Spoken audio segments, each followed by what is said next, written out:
Olá, amigos da Igreja Batista Moriá. Estão todos bem? Espero que sim. Estou aqui para convidar a todos para participar do culto de oração e reflexão. Acalme seu coração e ouça o que Deus tem a falar contigo. Bom culto.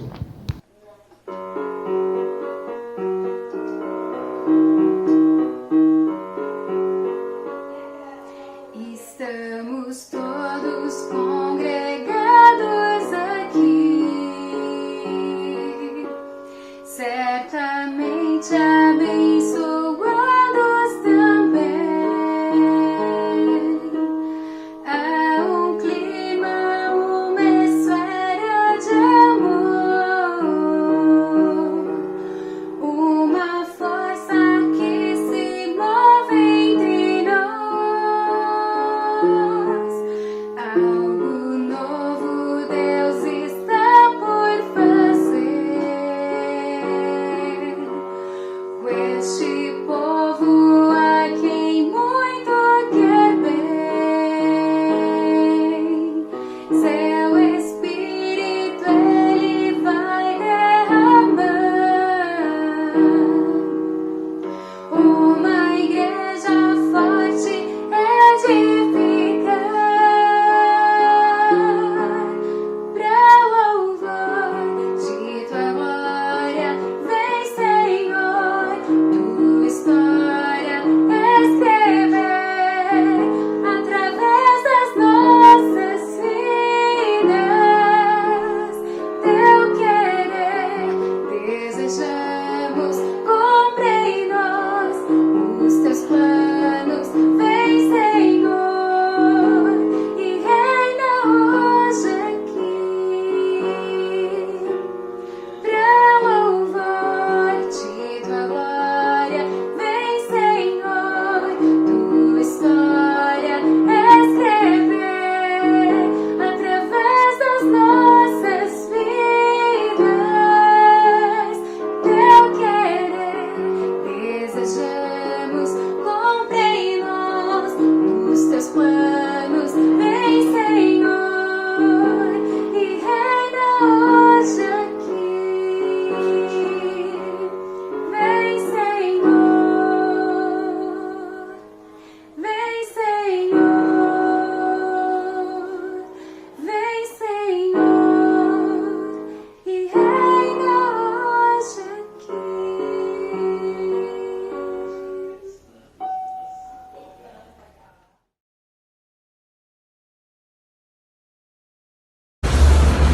Boa noite, irmãos. Muito bom estar aqui e que privilégio que temos de desfrutarmos da palavra do Senhor, compartilhando versículos que nos tocam, que são importantes, que diariamente nos direcionam, nos exortam, nos dão conforto, motivação, e cada irmão contribui de alguma forma compartilhando esses versículos. Eu me sinto privilegiada neste momento por também fazer isso. E o versículo que eu separei para nosso devocional, para nossa reflexão, está em Isaías 58, de 11 a 13, um versículo bastante conhecido, particularmente tem uma importância gigante na minha vida, enorme, porque é um versículo que marcou muito, num momento muito difícil, e ele sempre me vem à mente, constantemente, em vários momentos, até hoje, e eu gostaria de compartilhar então com os irmãos. Vou ler Isaías 58, de 11 a 13.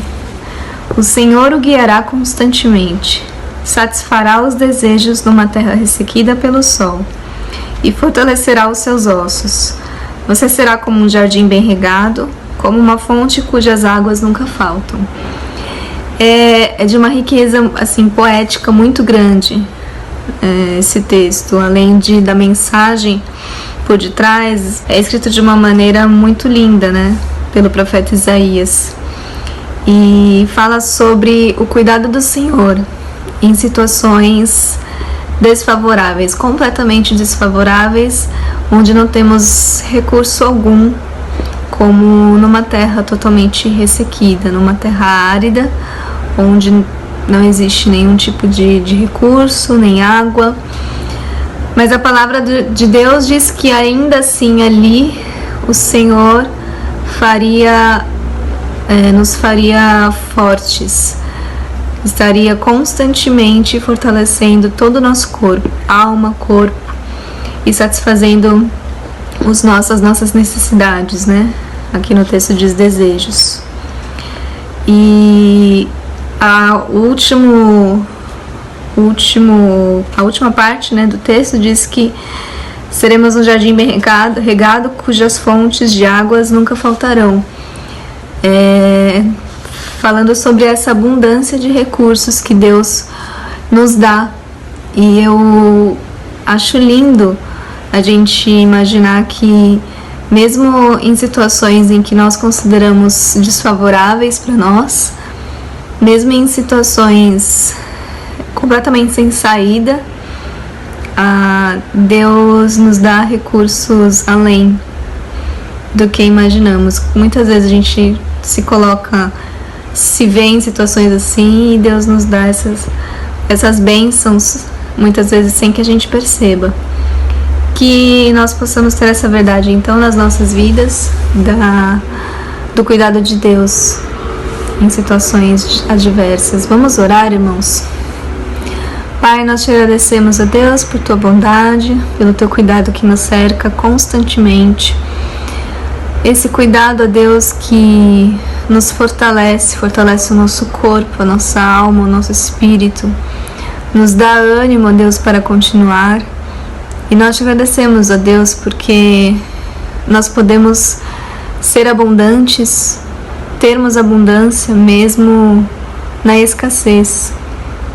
Obrigado, Senhor, porque o Senhor nos dá a visão de que podemos estar bem, sermos pessoas equilibradas, em paz, mesmo nessas situações.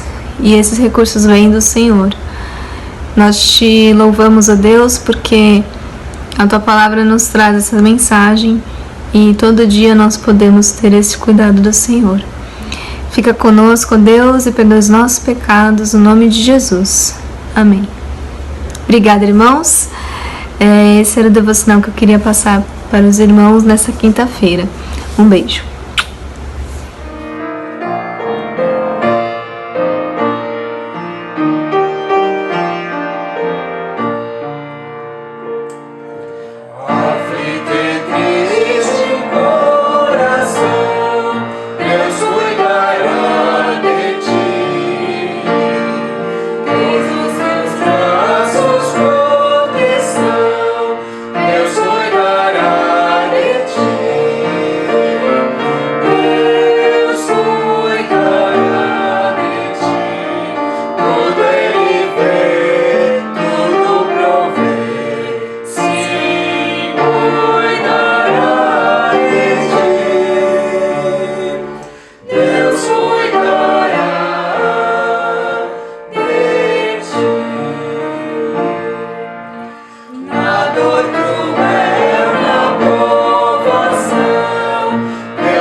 Olá, meus queridos amigos e irmãos da Igreja Batista Moriá e amigos também de outras comunidades cristãs. Desejo uma boa noite para todos.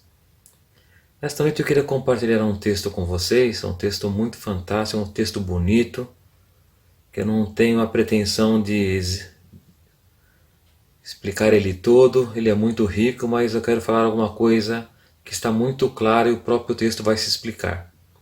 Amém? Eu quero compartilhar um texto com os irmãos que se encontra no Evangelho de João, no capítulo 15, do verso do 1 até o verso 11, que eu vou ler com os irmãos a seguir.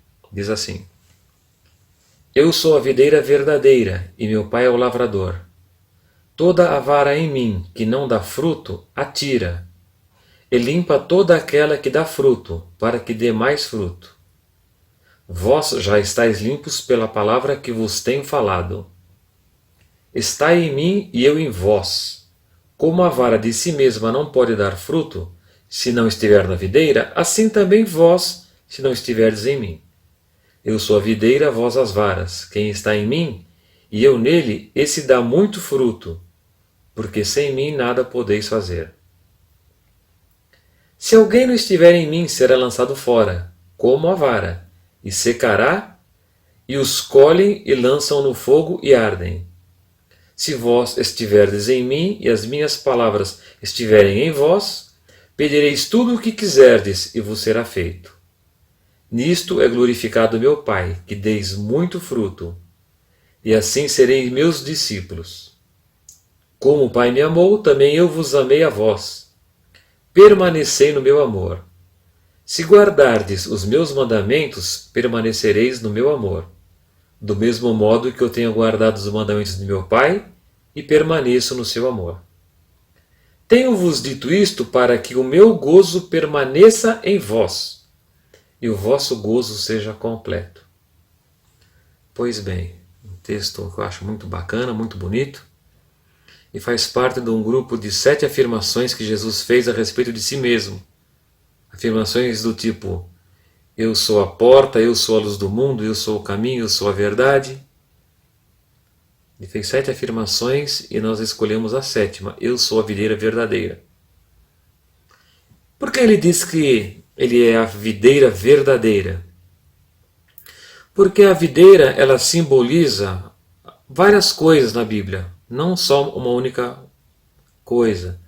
Ela significa, lá no passado, por exemplo, é uma figura, um simbolismo de Israel, simbolizando o tempo que Deus tirou Israel lá do Egito, com sua forte mão, arrancando do Egito, transplantando, insertando em Canaã, para que eles produzissem bons frutos. Mas Israel acabou não produzindo frutos bons, ao contrário, produziu uvas bravas. E por ter produzido maus frutos, Deus tratou severamente com o povo de Israel. Mas tem um apontamento e simbolismo no futuro. Lá no livro de Apocalipse, do capítulo 14, há uma afirmação que a videira produz naquele capítulo o fruto da terra, como uma uva que vai amadurecendo, amadurecendo, para ser jogada no tempo do amadurecimento. Então Jesus se fez necessário que ele explicasse que ele é a videira verdadeira. Não é nem a videira do passado e nem a videira do futuro. Essas são videiras cópias. São videiras fakes. A verdadeira videira é Jesus. Ele disse: eu sou a videira verdadeira. Nem do passado e nem do futuro, mas do tempo presente. Eu sou é tempo presente. É um presente completo. Eu sou hoje, eu serei amanhã, eu serei depois de amanhã, eu sou hoje e serei até o final dos tempos. Eu sou a videira verdadeira. Então Jesus é a videira do presente, não é nem do passado nem do futuro. Ele quis diferenciar a videira de outras videiras, afirmando que ele é a videira verdadeira, a videira original. Bom, nós já sabemos quem que é a videira verdadeira nesse texto. A videira é Jesus. Mas nesse texto, no verso 1, existe um outro personagem. Jesus mesmo é quem afirma: eu sou a videira e o meu pai é o agricultor. Então Jesus é a videira e o agricultor, o que cuida da planta, o que rega a planta, o que semeia a planta, o que aduba a planta, o que trata da planta, é o Pai. Jesus é a oliveira, Jesus é a videira, melhor dizendo, e o Pai é o agricultor. Bom, nós já sabemos então quem é a videira e quem que é o agricultor. Cabe uma pergunta inicial dessa união de Jesus, videira verdadeira, com Deus Pai, o agricultor. Nós podemos afirmar com muita segurança que não há a menor possibilidade que dessa união não haja a produção do melhor fruto e da maior quantidade de fruto possível. Porque Jesus, sendo a videira verdadeira e o Pai o agricultor, a produção certamente será maravilhosa. Mas no verso 2, nós vamos continuar dizendo, o texto diz assim, que toda vara contaminada, todo raminho, todo galho da videira que está contaminado, que está com fungo, que está podre, que está umedecido, que o bicho mordeu, que caiu, que quebrou, que o vento derrubou, toda vara que não dá fruto mais, não tem possibilidade de mais estar ligada, que cortou a ligação com a videira, o agricultor vai lá e poda, ele corta para que no tempo da produção do fruto os ramos cresçam fortes e produzam o melhor fruto. Mas para os galhos que estão ligados na videira e que não foram cortados pelo agricultor, são galhos já limpos. O verso 3 diz com uma afirmação muito categórica: vós já estáis limpos. Isso é muito importante. O verso 4 que nós lemos, nós podemos intuir, e sabemos isso, que um galho seco, de qualquer planta que seja, não produz absolutamente nada. Um galho morto não produz nada. E também, no caso da oliveira, um galho seco, um galho podre, não produz absolutamente nada. Por isso que o texto diz que sem mim, ou seja, sem estar ligado, nada podeis fazer, nada vocês vão produzir. Tem que haver a ligação com a videira. Não há ninguém que não esteja ligado que consiga produzir alguma coisa. Mas para tanto a gente tem que fazer uma observação neste momento. Tem muitas pessoas, muitas igrejas, se é que assim podemos chamar, muitos pastores, se é que assim podemos chamá-los, que estão querendo produzir frutos sem estar ligados na videira. O texto diz que é impossível. Mas tem muita gente fazendo carreira solo, sendo um ramo autônomo. Eu produzo por mim mesmo, não preciso de nada. Não vai produzir nada.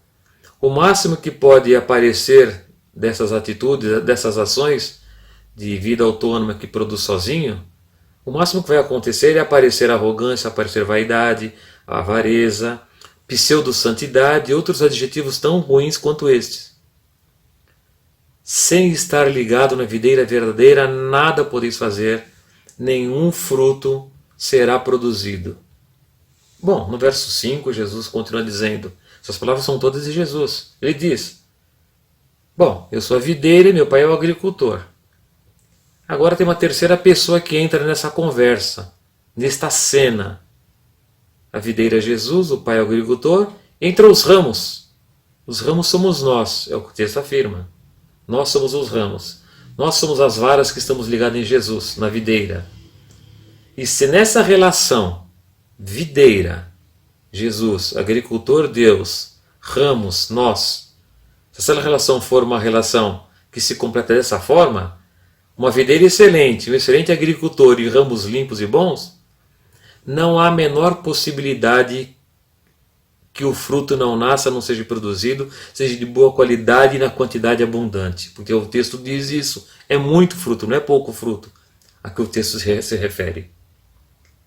Mas se não estiver ligado lá, o texto também diz, mas se não estiver ligado, se essa relação não existir, nada será produzido. No verso 6 ele continua. Só não produzir nada não é por si só ruim. Ainda que é muito ruim. Mas há um problema ainda pior. Não produziu nada, o agricultor corta e joga para o fogo. E queima. E acabou. E a razão pela qual o agricultor joga galho, ramo seco de videira no fogo, é que ramo seco de videira não presta para absolutamente nada. Não dá para fazer um móvel, não dá para fazer um utensílio, não dá para fazer um cesto, um vaso.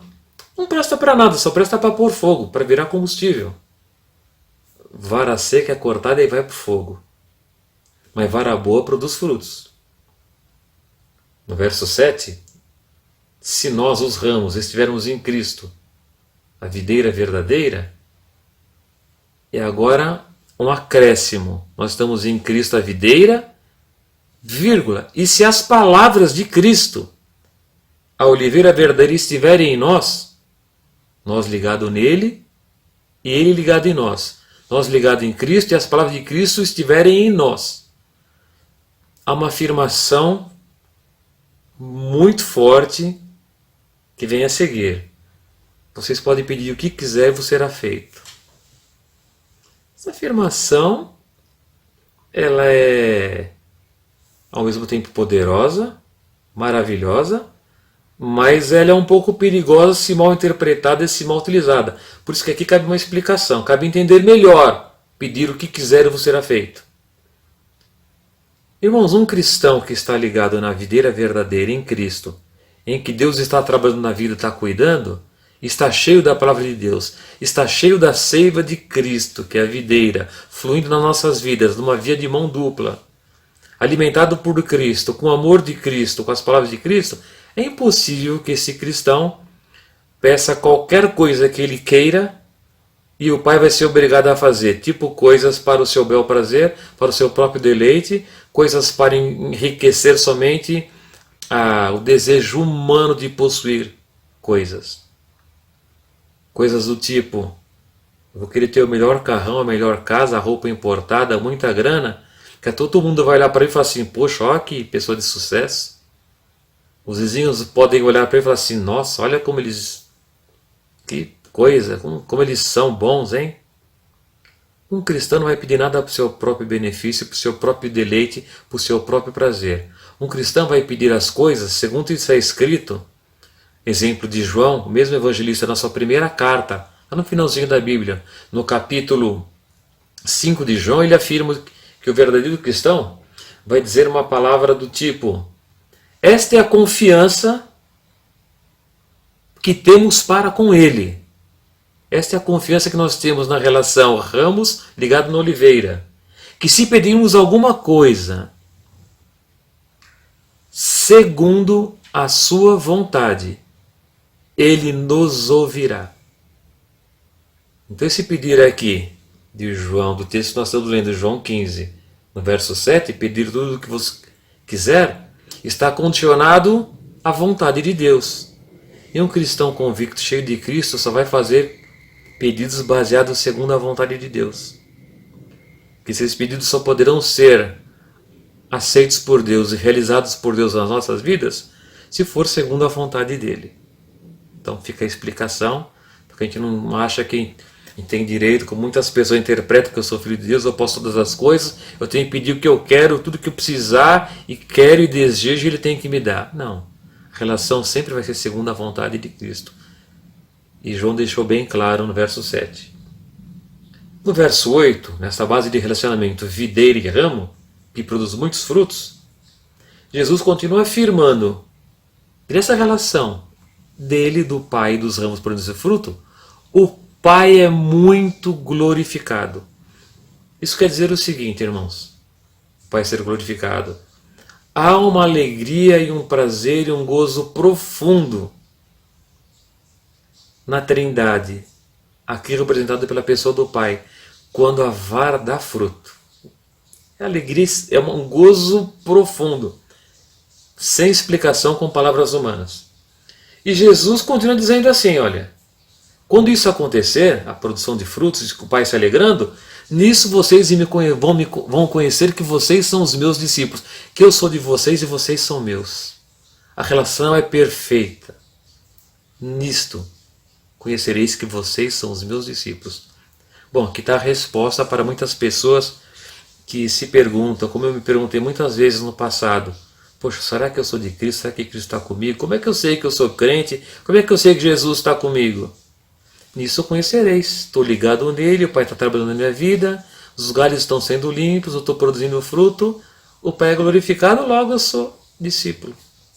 Portanto, queridos, se vocês estão ligados na videira verdadeira e o Pai está trabalhando na vida de vocês, vocês são discípulos de Cristo, vocês são pessoas salvas em Cristo. Convicção absoluta tenho disso e o texto é muito claro. No verso 9, aqui é citado o nome de um fruto. É o primeiro nome que aparece, é o único que aparece no texto que nós lemos. Talvez seja o principal fruto. Chama-se amor. O fruto, o nome dele é amor. E o amor aqui não é o amor tal qual nós conhecemos na concepção humana, aquele amor que nós colocamos nas nossas bocas, nas nossas canções, e falamos, e nós pronunciamos isso muitas vezes, e muitas vezes não amamos ninguém, e às vezes nem a nós mesmos, e nem a nada e nem a Deus.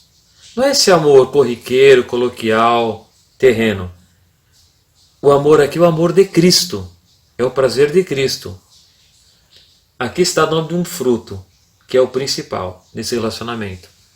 Videira, agricultor e ramo que produz fruto. Aparece um fruto do amor. No verso 10, o que fazer então para que nós, irmãos, para que nossos ramos nessa relação, conforme está declarado, nós possamos usufruir do amor de Cristo, não do amor mundano, não do prazer mundano, não da alegria mundana, que tem a sua validade talvez, mas sua durabilidade é muito pouca. Estamos alegres hoje e amanhã já acabou tudo, os problemas estão lá. Aqui fala do amor de Cristo, o amor profundo. O que nós podemos fazer para que nós possamos usufruir do amor de Cristo? E aqui está a palavra-chave do texto que nós lemos. O texto diz assim: se permanecer. A palavra-chave é permanecer, ligados na videira que é Cristo. É tão importante essa palavra permanecer nesse texto que nos 11 textos, nos 11 versos que nós lemos aqui, aparece 11 vezes a palavra permanecer. É a principal palavra dessa relação. Permaneço na videira, permaneço em Deus, logo sou discípulo, eu permaneço. Isso é uma relação de duas mãos. Ligo lá, vem seiva de lá, alimenta o ramo, produzo frutos, me alimento novo. Essa relação é altamente produtiva e somos discípulos reconhecidos por Jesus nessa relação. Então essa é a palavra-chave, é permanecer. Não é se ligar, desligo, ligo lá um pouquinho, já dei fruto, agora vou continuar por minha própria conta. Não, vara que não está ligada lá, seca e vai para o fogo. Há necessidade de permanecer ligado em Cristo para dar fruto. Então, irmãos, não é possível haver outra interpretação para esse verso 10, nesse texto. A palavra-chave aqui é permanecer.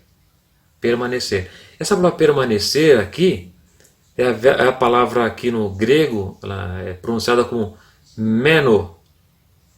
E não é permanecer, só ficar lá e não sair dali. O significado é muito mais profundo. O significado aqui, real, de eu permaneço, do menô no grego, é honrar um acordo e uma aliança. Eu permaneço no acordo e permaneço numa aliança que não será quebrada jamais. É uma aliança perpétua. Vai de Jesus, honra para conosco uma aliança que ele fez conosco perpetuamente. E não quebra nunca a sua aliança. Ele vai honrar o acordo de fazer com que a gente continue sendo limpo e ser produtivo na carreira cristã. Finalizando o verso 11, que é o último que nós vamos comentar, Jesus afirma, e é ele mesmo que está dizendo tudo isso, ele diz assim, que todas as palavras que ele está dizendo, que disse até agora, ele disse para que acontecesse uma coisa, para que o prazer dele, o gozo dele, a alegria dele, a alegria é do Pai, irmãos, é uma alegria, não é terrena, o gozo do Pai, que não é terreno, o prazer do Pai, que não é um prazer terreno, permaneça em nós. Opa! O o texto está dizendo aqui, não é que ele vai dar-nos alegria, que é a alegria da terra, que todo mundo tem. Os gozos terrenos, os prazeres terrenos, não. Para que a alegria, o gozo e o prazer dele permaneçam em nós. E não somente permanecer para o nosso próprio prazer terreno, mas simplesmente o prazer de Deus compartilhado nas nossas vidas. Irmãos, é muita coisa. Nós, humanos réis mortais, poder partilhar do amor de Cristo, do prazer de Cristo, do gozo de Cristo. Isso é o que está escrito claramente nesse texto. É isso que Jesus quer que nós tenhamos. Esse é o bem maior dessa relação, de produzir frutos, alegrar o Pai, e o prazer do Pai é compartilhado conosco. Ele finaliza, e que esse prazer não é um prazer parcial, do tipo, eu sou Deus, eu fico com a maior parte do prazer, e vocês ficam com um pouco, e um pouquinho do meu prazer para vocês é muito. Na verdade seria, mas ele falou assim, não, o prazer que eu quero compartilhar com vocês é o prazer completo. Não é um quarto, não é meio, não é 3/4, é inteiro, é na totalidade. É o prazer de Cristo na plenitude que Ele quer compartilhar conosco. O que ou quem então pode nos trazer alegria e prazer completo a não ser Jesus? Nada. O único que pode nos proporcionar isso que está prometido para nós aqui nesse texto é Jesus, a videira verdadeira. Mas isso é possível? Partilharmos a alegria de Jesus? É possível. Só reforçando, como é que eu faço? Vamos produzir frutos. O Pai vai se alegrar muito, conforme diz o verso 8. Nós vamos ser reconhecidos como os discípulos, e essa alegria do Pai, que se alegrou muito, vai ser compartilhada na sua plenitude conosco. Quer ter a alegria de Cristo? Quer ter o gozo de Cristo e o prazer de Cristo na sua vida? Se ligue na oliveira, deixe Deus trabalhar limpando as imperfeições, produza fruto, o Pai se alegra, Ele reparte com nós a alegria que é dele na totalidade, não é um pedacinho, um pouquinho, não é conta-gotas, é tudo. Então, isso nós podemos glorificar ao Pai, e quando glorificamos ao Pai com frutos, nós somos tremendamente abençoados. 8 vezes aparece a palavra fruto aqui nesse texto. Fruto no grego é karpós. E karpós, o fruto que aparece, essa palavra aparece nesse texto, ele não diz exatamente qual é o tipo, o nome do fruto. Karpós pode ser, como nós vimos aqui, pode ser o fruto da terra, lá no futuro, representando uma nação lá no passado, representando o homem, representando a plenitude da glória de Deus. Existem vários tipos de karpós, de frutos na Bíblia. Mas o fruto que Deus está interessado aqui não é o fruto da terra, do homem, de Israel, do futuro. É o fruto que alegra o Pai. É o fruto que o Pai fica muito satisfeito e reparte toda a alegria dele conosco. Esse é o fruto que glorifica o Pai. Então nós vimos, irmãos, finalizando, e comento uma pequena percepção, talvez minha, uma intuição, que nós podemos produzir frutos, mas não pode ser fruto para nós mesmos, porque veja bem, se nós somos ramos que produzimos uva, um ramo nunca vai se satisfazer da uva. Um ramo não pode se alimentar e sentir o sabor da uva, comer da uva. O ramo se alimenta da videira que é Cristo. O fruto é o resultado final. Então essa produção, irmãos, qual a finalidade dessa produção do fruto? Primeiro, é para alegrar o Pai. E segundo, nós podemos intuir com muita clareza que nós produzimos fruto para que outras pessoas possam se alimentar desse fruto, se fortalecer, crescer, ter vigor e também, em algum momento, se ligar à videira verdadeira e começar a produzir o seu próprio fruto, para que outros também se alimentem. Isso aqui não é, esse texto não é para a gente produzir frutos, porque agora eu produzo frutos, então estou bonito. Agora eu vou estar bem. Tudo que eu quiser eu vou ter. Produzir muito fruto, muita abundância. Não. só a alegria e o gozo do Senhor nas nossas vidas já seria muito mais do que o necessário para que nós pudéssemos ter uma vida plena e abundante até nós encerrarmos nossos dias aqui na Terra. Mas também não dá para mim deixar de imaginar que quem produz frutos está agradando ao Pai. Não vai ter outros tipos de benefícios também terrenos. É lógico que vai. É lógico que vai. O principal é agradar o Pai, sentir a alegria do Pai, o prazer e o gozo do Pai. Mas nós podemos intuir que teremos também algumas bênçãos terrenas, todas aquelas necessárias para a nossa subsistência aqui na Terra. E isso, eu posso garantir para os irmãos que isso ocorre na vida do cristão. Não é fartura, não é nunca ter dificuldade, é ter todas as condições de subsistência aqui na Terra. Bom, mas se o agricultor se agrada tanto do fruto dessa relação, não é nem possível imaginar que um bom ramo que produz um bom fruto, então, também não vai partilhar, além do prazer de Deus, de outros benefícios aqui. Então, é claro que sim. Irmãos, nesse texto aqui eu quis apenas relembrá-los. Como disse, é um texto muito rico. Está longe da gente extrair aqui coisas profundas, tem verdades teológicas profundas aqui. Não foi nosso objetivo, mas só relembrá-los, para que nós possamos continuar mantendo um bom relacionamento com o nosso Deus, que é o agricultor, com a videira, que é Jesus. Relembrar os irmãos e incentivar todos os membros da Igreja Batista Moriá a permanecer ligados na videira verdadeira, não é qualquer oliveira, a oliveira verdadeira, não vamos se esquecer disso, irmão. E também dizer para, talvez, quem sabe, alguém que não esteja ligado a coisa alguma, videira nenhuma, nem a falsa, nem a do passado, não está ligado a nada. E que estiver escutando essa palavra e estiver com sede de fazer parte dessa videira verdadeira, produzir frutos e sentir a alegria profunda de ser um discípulo de um filho de Cristo, um filho do Deus, a todos quantos desejarem, a Igreja Batista Moriá estará sempre de prontidão para ajudá-lo, para encaminhá-lo, para que se torne também uma parte integrante da oliveira verdadeira, que é Jesus. Eu agradeço a oportunidade, mais uma vez, de compartilhar com os irmãos essa palavra. Muito obrigado e boa noite a todos, irmãos. Amém.